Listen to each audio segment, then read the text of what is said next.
তেখেতৰ সেই যি সাক্ষাৎকাৰ আমি যি নাট প্ৰকল্পত আমি বাণীবন্ধন কৰি ৰাখিছোঁ তাৰ কিয়দাংশ আপোনালোকৰ সন্মুখত আমি আগবঢ়াব খুজিছোঁ।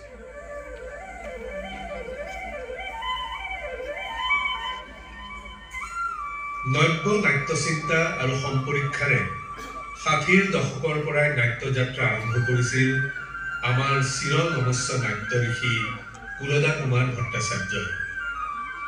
সৰ্বদা নতুন দিশত ধাৱমান এইগৰাকী নাট্যযোদ্ধাই নাটকক সামগ্ৰিক কলাৰ ৰূপত পৰিৱেশনৰ চেষ্টা কৰি আহিছে। ১৯৩৩ চনৰ ১৮ আগষ্টত জন্মগ্ৰহণ কৰা কুলদা কুমাৰ ভট্টাচাৰ্যই ১৯৫৪ চনত কটন মহাবিদ্যালয়ৰ পৰা স্নাতক হৈ ১৯৬০ চনত লণ্ডনৰ new era academy of drama and মিউজিকৰ পৰা অভিনয় আৰু মঞ্চ কলাৰ ৬ বছৰীয়া শিক্ষা গ্ৰহণ কৰি জাৰ্মানীৰ পৰা টেলিভিছন ডিৰেকশ্যন আৰু ভিছন মিক্সিং বিষয়টোৰ শিক্ষা গ্ৰহণ কৰিছিল। ভালেসংখ্যক উল্লেখযোগ্য অনাতাঁৰ নাট প্ৰযোজনাৰ উপৰিও ভট্টাচাৰ্য এগৰাকী ধাৰাভাষ্যকাৰ, তথ্যচিত্ৰ নিৰ্মাতা, নাট পৰিচালনাত অভিনৱত্বৰ সন্ধানী নাট পৰিচালক হিচাপে পৰিচিত আছিল।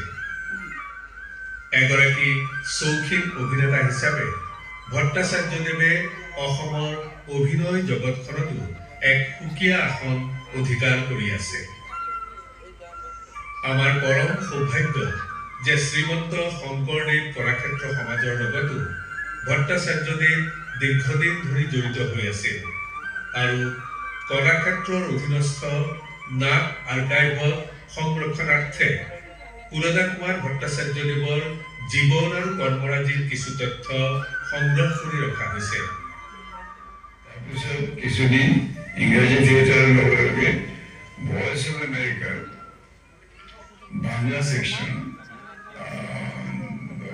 ৰেকৰ্ডিং হয় প্ৰোগ্ৰাম তাত আমেৰিকান মজা হয় মই তাত ডেইলি ভয়েস দিম, স্ক্ৰিপ্টটো ট্ৰান্সলেট কৰোঁ আৰু টকা পাওঁ।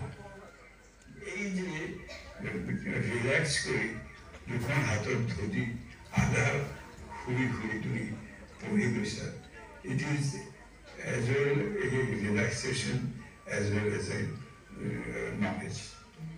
এইটো কেতিয়াও উঠি নাযায়। তেনেকৈ ষ্টেজৰ ডিজাইন সলনি হ'ব, কিন্তু ড্ৰামা লিখা বন্ধ নহয়, ড্ৰামা মঞ্চস্থ হ'ব। এইগৰাকী মহান আত্মাৰ চিৰ প্ৰশান্তি কামনা কৰাৰ লগতে আমাৰ অশ্ৰদ্ধ প্ৰণিপাত জনাওঁ।